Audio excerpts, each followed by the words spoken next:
Bonjour, au confluent de l'Adour et de la Nive, à quelques kilomètres à peine de l'océan, se trouve la pittoresque ville de Bayonne dans les Pyrénées-Atlantiques. Réputée pour son côté festif mais aussi pour son architecture. Bayonne est tout d'abord une ville très ancienne, donc qui remonte à l'Antiquité. On avait ici un camp romain dès le IVe siècle et la cité médiévale est née à l'intérieur de cette muraille antique. Et donc cette cité est née sur la rive gauche de la Nive, là où nous sommes. Et à partir de ce moment-là, on va construire donc de grands monuments, donc la cathédrale, le château, et en même temps, on va construire également les deux ponts pour traverser et la Nive et l'Adour. Bayonne était un grand port, très dynamique. Tout à fait. Donc dès le Moyen-Âge, donc on le sait à partir au moins du XIe, XIIe siècle, Bayonne est un port donc, qui est utilisé par les ducs d'Aquitaine, également roi d'Angleterre à ce moment-là, donc pour le commerce avec l'Angleterre, la Normandie. Également, Bayonne était un port pour la Navarre, donc la Navarre espagnole. Alors Isabelle, là, nous avons pénétré dans la cathédrale Sainte-Marie qui date du XIIIe, XIVe siècle. Tout à fait, donc c'est une construction qui a été faite donc, à l'époque gothique, plutôt refaite à ce moment-là, puisque la cathédrale donc, existait au moins depuis le Xe siècle. C'était une cathédrale romane donc, que l'on avait ici. Donc, cette cathédrale romane a été progressivement remplacée durant le XIIIe siècle pour la remplacer par une cathédrale gothique. Victor Hugo était passé ici en 1843 et avait décrit des sarcophages et des tombes. Oui, tout à fait. Donc, nous sommes ici dans le cloître de la cathédrale, mais il a toujours été également un lieu de réunion donc, utilisé par les Bayonnais, comme lieu également de commerce, marché, mais également lieu de sépulture. Donc jusqu'au début du 19e, donc, le cimetière de la ville était ici en dessous de nos pieds, sous les galeries du cloître. Donc avec le soleil, on a une vue imprenable sur la ville.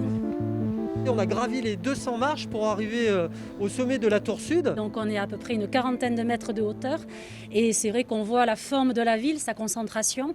On voit également les fortifications, donc à la fois médiévales mais surtout les fortifications modernes. La cathédrale fait 80 mètres de long et 80 mètres de haut.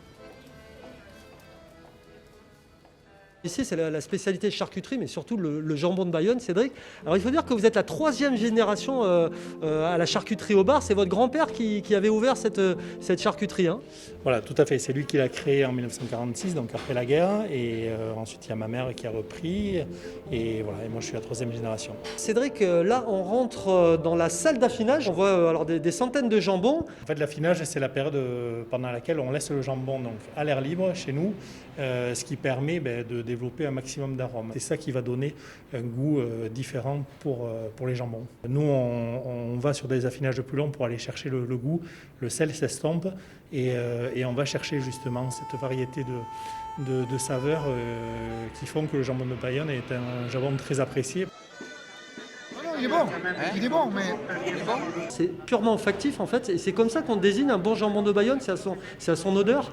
Oui, parce qu'en fait, en plantant cette sonde, ça permet de révéler vraiment toutes les saveurs du jambon. On sait si le jambon est prêt, s'il est bien affiné, des fois s'il n'est pas bon. La mobilité douce, c'est toutes les mobilités qui permettent d'avoir une activité physique. Donc ça va être le vélo, ça va être la marche à pied. Ça devient un enjeu de santé publique et surtout également un enjeu d'environnement pour pouvoir désengorger aussi les villes.